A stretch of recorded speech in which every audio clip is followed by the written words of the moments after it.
Hello everyone, objective अड्डा के नई वीडियो में आपका स्वागत है। आज हम बात करेंगे केमिस्ट्री के 500 एमसीक्यू के बारे में, जो कि आपके लिए वेरी इंपॉर्टेंट रहने वाले हैं। ये क्वेश्चन मैंने 2018 में एग्ज़ाम हुआ है, जो डी ग्रुप का, और इसके बाद जो अभी एनटीपीसी के एग्ज़ाम चल रहे हैं, अभी तक 6 फेज तक एग्ज़ाम हो चुके हैं, उनमें से मैंने केमिस्ट्री के क्वेश्चन उठाए। तो अभी तक एक तो फेज बाकी है, एनटीपीसी का जो 7 पेज है वो भी बाकी है, और उसके बाद डी ग्रुप का एग्ज़ाम भी होना है। तो अगर आप केवल थ्योरी पढ़ रहे हैं तो आप एग्ज़ाम को करेक्ट नहीं कर सकते, आपको ऑब्जेक्टिव क्वेश्चन लगाना जरूरी है। तो आज का फर्स्ट क्वेश्चन, विज्ञान की वह शाखा जिसके अंदर पदार्थों के गुण, संगठन, संरचना, उनके आपसी संबंधों व उनमें होने वाले परिवर्तनों का अध्ययन किया जाता है। तो इसका सही आंसर होगा ऑप्शन नंबर 2, रसायन विज्ञान में हम मैटर का अध्ययन करते हैं।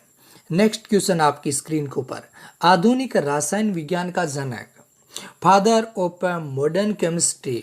तो इसका सही आंसर होगा ऑप्शन नंबर 3, एंटोनी लेवेजियर। एंटोनी लेवेजियर की एक बुक है द एलिमेंट ऑफ केमिस्ट्री। ये सबसे ज़्यादा बार एनटीपीसी में पूछा गया क्वेश्चन।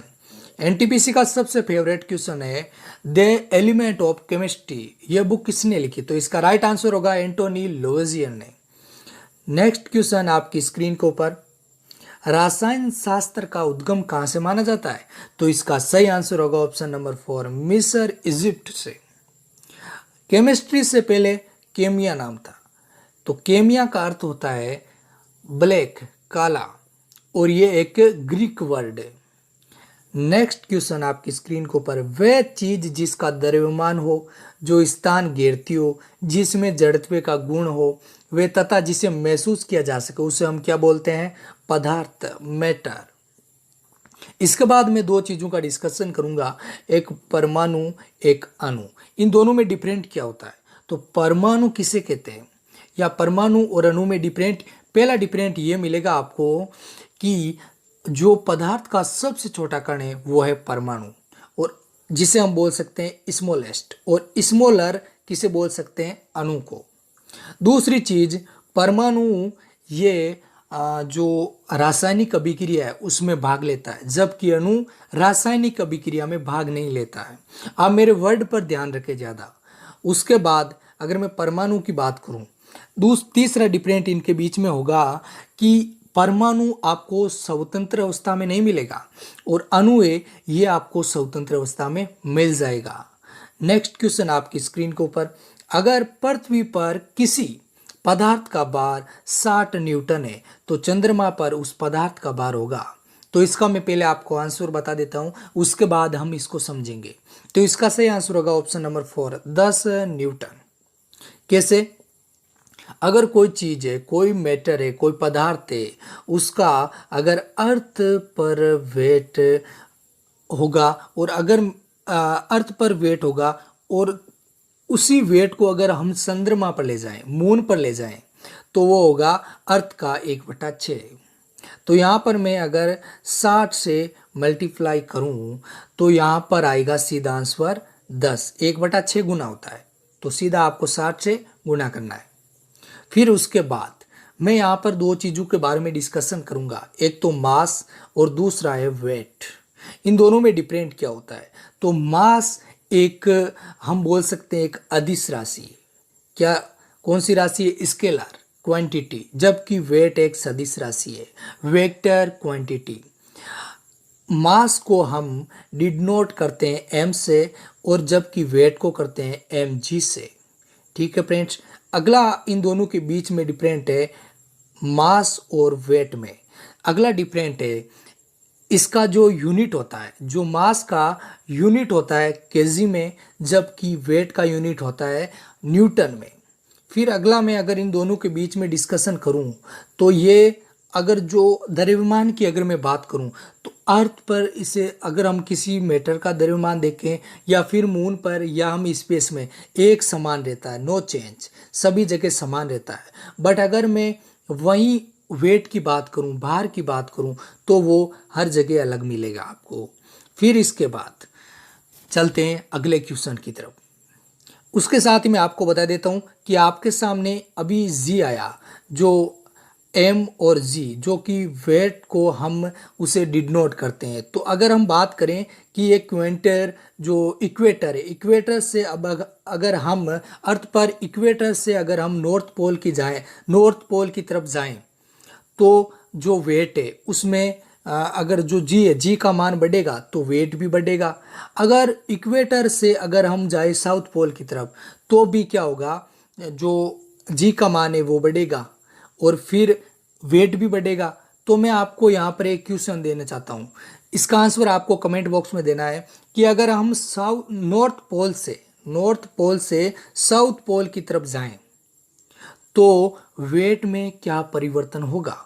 तो इसका आंसर आपको कमेंट बॉक्स में जरूर देना है। मैंने अभी आपको बता दिया है कि अगर हम इक्वेटर से नॉर्थ पोल की तरफ जाएंगे तो जी का मान बढ़ेगा, अगर हम इक्वेटर से साउथ पोल की तरफ जाएंगे तो भी जी का मान बढ़ेगा। तो अब आपको बताना है कि नॉर्थ पोल से साउथ पोल की तरफ हम जाएं तो वेट में क्या डिफरेंट होगा। नेक्स्ट क्वेश्चन आपकी स्क्रीन के ऊपर, पदार्थ की कितनी अवस्था होती है। तो इसका सही आंसर होगा ऑप्शन नंबर 2, 5 अवस्थाएं होती है। 5 अवस्थाएं कौन कौन सी होती है। पहली सॉलिड, सेकंड होती है लिक्विड, फिर होती है गैस और फिर होती है प्लाज्मा और उसके बाद लास्ट वाली होती है BEC, बोस आइंस्टीन कंडेंसिटी।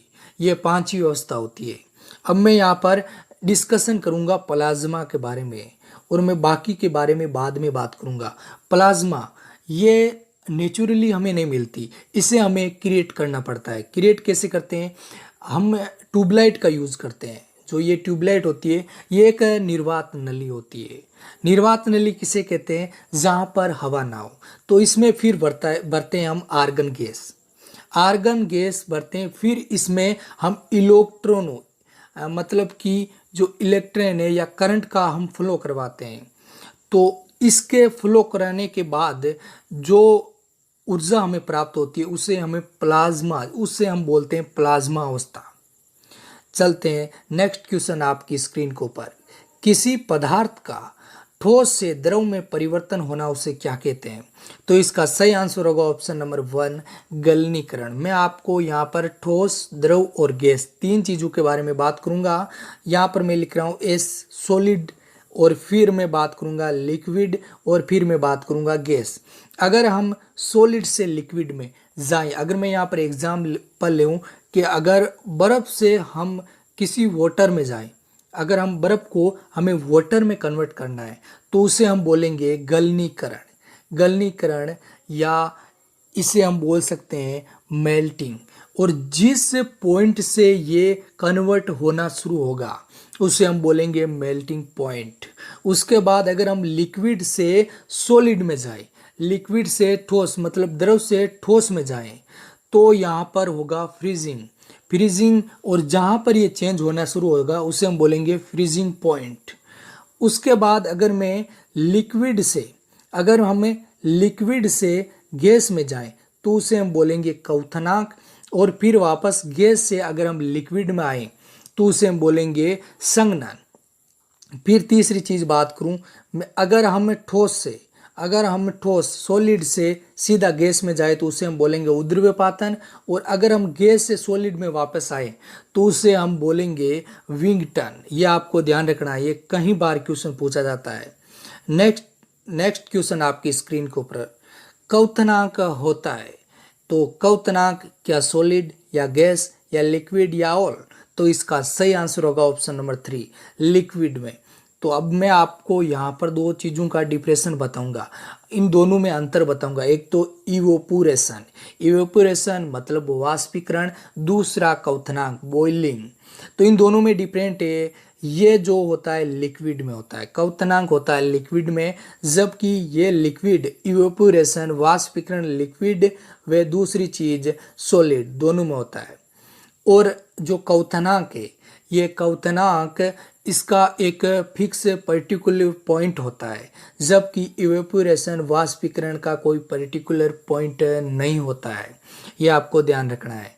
अब मैं बात करूं वाष्पीकरण की, तो मैंने बताया सॉलिड और लिक्विड दोनों में होता है। तो किस प्रकार, जैसे बर्फ़ है तो जैसे बर्फ़ में से भी भाप निकलती है, फिर मैं लिक्विड की बात करूं, जो ओशियन है, जो हमारे समुद्र है, वहाँ से भी भाप निकलती है। अगर हम सर्दी में देखें टांका में से भी भाप निकलती है। तो ये लिक्विड और सॉलिड दोनों में होता है, लेकिन जो क्वथनांक है वो केवल लिक्विड में होता है। जो मैंने अभी बताया, लिक्विड से हम गैस में जाते हैं तो उसे हम बोलते हैं क्वथनांक।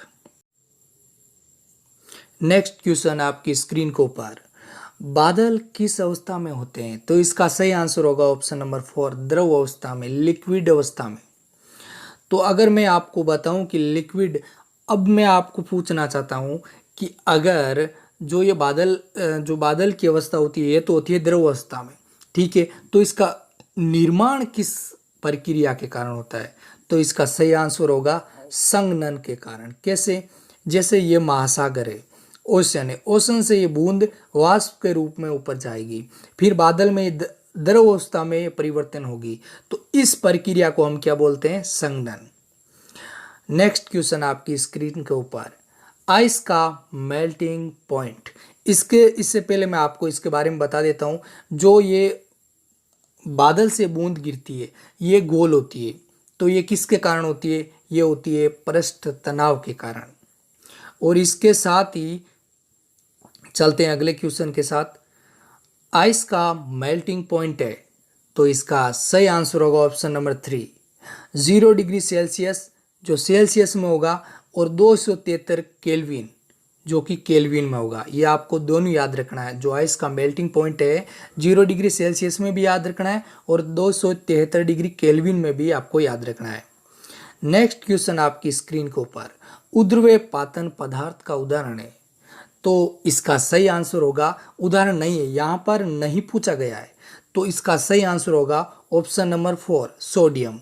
यहाँ पर जो कैंपर, कपूर, नौसादर और ड्राई आइस, जो कि ये तीनों ही ऊर्ध्व पातन के उदाहरण है। इसके एक है नेपथलीन, नेपथलीन भी ऊर्ध्व पातन का उदाहरण है। अगर मैं यहाँ पर ड्राई आइस CO2, किसे बोलते हैं? CO2 को, कार्बन डाइऑक्साइड। उसके बाद मैं बात करूँ नौसादर, NH4Cl, अमोनियम क्लोराइड। और यहाँ पर जो तीसरी चीज़ है कैंपर, कैंपर का फॉर्मूला क्या होता है? C10H16O, जो कि एक कैंपर का फॉर्मूला होता है।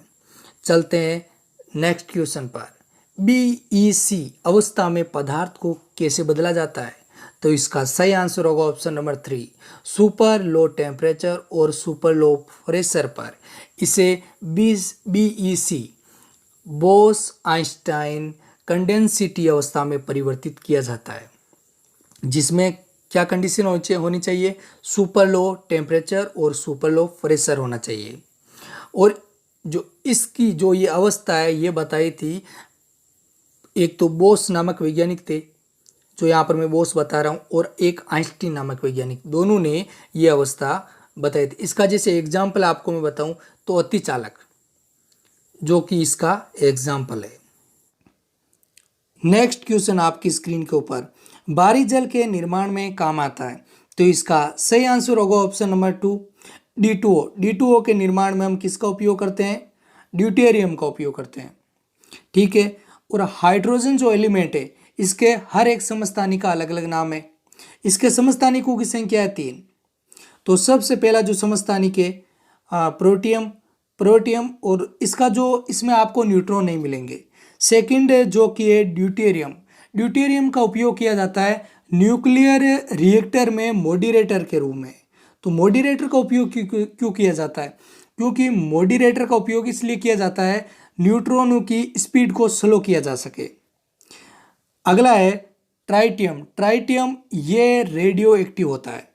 नेक्स्ट क्वेश्चन आपकी स्क्रीन के ऊपर, सबसे शुद्ध जल का उदाहरण है। तो इसका सही आंसर होगा ऑप्शन नंबर 4, अशुद्ध जल, जो कि सबसे शुद्ध जल का उदाहरण है।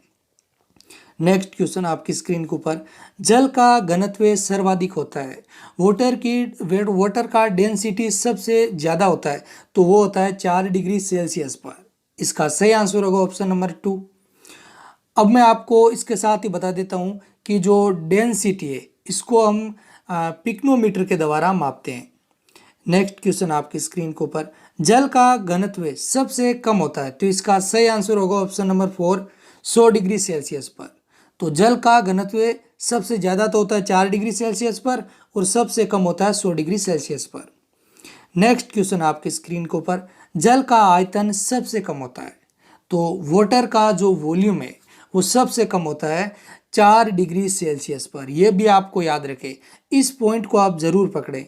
4 डिग्री सेल्सियस पर जल का जो घनत्व है वो होता है सर्वाधिक और जल का जो आयतन है वो सबसे कम। नेक्स्ट क्वेश्चन आपकी स्क्रीन के ऊपर, जल की स्थायी कठोरता दूर करने में काम आता है, तो इसका सही आंसर होगा ऑप्शन नंबर 3, दावन सोडा। दावन सोडा, और इसका जो अगर मैं आपको जिसे हम क्या कह सकते हैं, वॉशिंग सोडा भी कह सकते हैं, और इसका जो अगर मैं फॉर्मूला बताऊं तो Na2CO3 10H2O, उसे हम क्या बोलते हैं, दावन सोडा। और इसका उपयोग करते हैं हम लॉन्ड्री में, और इसके साथ ही जो कपड़ा उद्योग है उसमें भी हम दावन सोडा का उपयोग करते हैं। आपको यहाँ पर दिखाई दे रहा है नीला थोथा, व्हाट इज ब्लू विट्रोल, तो हम कॉपर सल्फेट को ही हम बोलते हैं ब्लू विट्रोल। नेक्स्ट क्वेश्चन आपकी स्क्रीन के ऊपर, पेयजल में किसकी अधिकता से मिनीमाटा रोग होता है, तो इसका सही आंसर होगा ऑप्शन नंबर 4, मरकरी के अधिकता से हम जो पेयजल है, जो पानी है, उसमें अगर मरकरी की अधिकता होगी तो आपको मिनीमाटा रोग हो सकता है। नेक्स्ट क्वेश्चन आपकी स्क्रीन के ऊपर, सर्वाधिक तन्यता किस धातु में पाई जाती है, तो इसका सही आंसर होगा ऑप्शन नंबर 1, सोना, गोल्ड में। अब मैं आपको इसके साथ ही बता देता हूं कि जो एयू है गोल्ड है, इसका जो एटॉमिक नंबर है वो होता है 79, और जो सिल्वर है Ag, इसका एटॉमिक नंबर होता है 47। फिर है Fe आयरन, इसका जो एटॉमिक नंबर होता है 26, और फिर है एल्यूमिनियम इसका एटॉमिक नंबर होता है 13। नेक्स्ट क्वेश्चन आपकी स्क्रीन के ऊपर, सवर्ण निम्नलिखित में से किस पदार्थ में घुल जाती है, तो इसका सही आंसर होगा ऑप्शन नंबर 3, एक्वारेजिया। तो एक्वारेजिया का निर्माण कैसे होता है, जिसमें HCl और HNO3, इसका जो अनुपात होता है वो होता है 3:1, और जिससे एक्वारेजिया का निर्माण होता है, हाइड्रोक्लोरिक एसिड और नाइट्रिक एसिड। इसके साथ ही मैं आपको बता देता हूँ, जो गोल्ड है इसकी खदानें आपको मिलेगी कर्नाटक के हट्टी क्षेत्र में, वहाँ पर आपको गोल्ड की खदानें मिलेगी। नेक्स्ट क्वेश्चन आपकी स्क्रीन के ऊपर, दिया सलाई के विनिर्माण में प्रयुक्त मूल तत्व होता है, तो इसका सही आंसर होगा ऑप्शन नंबर 1, फॉस्फोरस। दिया सलाई मतलब जो माचिस की तीली होती है उसके ऊपर जो रोगन लगा होता है वो किसका होता है फॉस्फोरस का, ये भी आपको याद रखना है। और इसे हम डिनोट करते हैं P से, फॉस्फोरस को, और इसका जो एटॉमिक नंबर होता है वो होता है 15। ठीक है फ्रेंड्स, और इसके बाद आप याद रखें जो मैग्नीशियम है Mg, इसका एटॉमिक नंबर होता है 12। और फिर है सिलिकॉन Si, जिसे हम Si से डिनोट करते हैं, इसका एटॉमिक नंबर होता है 14। और फिर है सल्फर, इसका एटॉमिक नंबर होता है 16। ये भी आप जरूर याद रखें। नेक्स्ट क्वेश्चन आपकी स्क्रीन के ऊपर, निम्नलिखित में से सर्वाधिक कठोर धातु है, तो इसका सही आंसर होगा ऑप्शन नंबर 3, प्लेटिनियम, जिसे हम Pt से डिनोट करते हैं, और इसका एटॉमिक नंबर है 78। और टंगस्टन, जिसे हम W से, ये आप जरूर याद रखें, NTPC रेलवे का सबसे फेवरेट क्वेश्चन है कि जो टंगस्टन है इसे हम किसे डिनोट करते हैं, तो W से इसे हम डिनोट करते हैं, और इसका जो एटॉमिक नंबर है वो है 74। नेक्स्ट क्वेश्चन आपकी स्क्रीन के ऊपर, शुष्क बर्फ कहते हैं, तो इसका सही आंसर होगा ऑप्शन नंबर 2, ठोस कार्बन डाइऑक्साइड, CO2 को हम बोलते हैं शुष्क बर्फ। नेक्स्ट क्वेश्चन आपकी स्क्रीन के ऊपर, भारतीय खनन मुख्यालय कहाँ पे है, तो इसका सही आंसर होगा ऑप्शन नंबर 2, नागपुर में। और जो ये हट्टी, यहाँ पर हट्टी है, हट्टी क्षेत्र जहाँ पर आपको गोल्ड की खदानें मिलेगी। नेक्स्ट क्वेश्चन आपकी स्क्रीन के ऊपर, सबसे भारी धातु है, तो इसका सही आंसर होगा ऑप्शन नंबर 1, ओस्मियम, जो कि सबसे भारी धातु है। अगर सबसे हल्की धातु की बात करूं तो वो आपको यह है लिथियम। और जो एल्यूमिनियम, अर्थ क्रस्ट में सबसे ज़्यादा मात्रा में आपको मिलेगी एल्यूमिनियम। यहाँ पर मैं केवल मेटल की बात कर रहा हूँ। नेक्स्ट क्वेश्चन आपकी स्क्रीन के ऊपर, लिक्विड फॉर्म में कौन सी धातु मिलती है? लिक्विड फॉर्म में आपको कौन सा एलिमेंट मिलता है? तो इसका सही आंसर होगा ऑप्शन नंबर 3 एजी, मरकरी, जिसे हम बोलते हैं पारा, और इसे हम बोलते हैं क्विक सिल्वर। ठीक है फ्रेंड्स, इसे हम क्या बोलते हैं? Quick silver. तो मरकरी जो कि एलिमेंट है इसके साथ अमलगम बनाती है, लेकिन एक ऐसा एलिमेंट है जिसके साथ ये अमलगम नहीं बनाती है, वो है Fe, आयरन। ये आयरन के साथ अमलगम नहीं बनाती है। तो मैंने अभी बताया आपको, इसे बोलते हैं क्विक सिल्वर। तो आप ये बताइए कि क्विक लाइम किसे कहते हैं? क्विक लाइम किसे कहते हैं? तो क्विक लाइम कहते हैं CaO, कैल्शियम ऑक्साइड को हम क्या बोलते हैं? Quick lime. और इसका उपयोग किया जाता है सीमेंट के निर्माण में, और सीमेंट के निर्माण में हम और एक चीज़ का उपयोग करते हैं, वो है जिप्सम। जिप्सम का भी हम उपयोग करते हैं सीमेंट का निर्माण में। इसके साथ ही आप याद रखें, जो हाइड्रोजन, इसे हम क्या बोलते हैं? आवारा तत्व है। और हाइड्रोजन में जो न्यूट्रॉन है उसकी संख्या है 0। ये जरूरी आप याद रखें। नेक्स्ट क्वेश्चन आपकी स्क्रीन के ऊपर, हमारे शरीर में सर्वाधिक मात्रा में कौन सा तत्व पाया जाता है? तो इसका सही आंसर होगा ऑप्शन नंबर 4 ऑक्सीजन। और जो उसके बाद मिलेगा आपको कार्बन। ऑक्सीजन की मात्रा मिलेगी आपको 60 से 65%, और कार्बन की मात्रा मिलेगी आपको 20%। इसके साथ ही आप याद रखें, जो हमारा यूनिवर्स है उसमें सबसे ज़्यादा जो एलिमेंट, मैं यहाँ पर एलिमेंट की बात कर रहा हूँ, मेटल की नहीं कर रहा हूँ। तो यहाँ पर जो एलिमेंट है, जो यूनिवर्स है, उसमें सबसे ज़्यादा जो आपको एलिमेंट मिलेगा वो मिलेगा हाइड्रोजन। और जो एटमॉस्फेयर है, वायुमंडल है, उसमें सबसे ज़्यादा मात्रा में मिलेगा नाइट्रोजन। इसके साथ ही आप याद रखिए, जो भूपर्पट्टी है उसमें सबसे ज़्यादा मात्रा में आपको सबसे पहले मिलेगा ऑक्सीजन, उसके बाद आपको मिलेगा सिलिकॉन, और फिर उसके बाद आपको मिलेगा एल्यूमिनियम। तो फ्रेंड्स चलते हैं नेक्स्ट क्वेश्चन पर, प्रकृति का सबसे हल्का तत्व है? तो इसका सही आंसर होगा option number 3 hydrogen. Next question आपकी स्क्रीन के ऊपर, ठोस पदार्थ के अणु? तो इसका सही आंसर होगा ऑप्शन नंबर 2 गति नहीं कर सकते। जो ठोस पदार्थ के अणु है वो गति नहीं कर सकते। तो फ्रेंड्स अब हम जो नेक्स्ट वीडियो में मिलेंगे, अगले क्वेश्चन, ये हमारी सीरीज चलेगी 500 जो 500 MCQ तक। तो आप ज़रूर इस सीरीज़ को लगाएं, और आपको इस सीरीज़ से ज़्यादा क्वेश्चन मिलेंगे। आप चैनल को सब्सक्राइब, लाइक एंड शेयर ज़रूर करें, ताकि हम भी आपके सब्सक्राइब करने से और लाइक करने से हमें बहुत ज़्यादा मोटिवेट मिलता है। तो फ्रेंड्स यहीं तक क्लास को यहीं पे एंड करते हैं।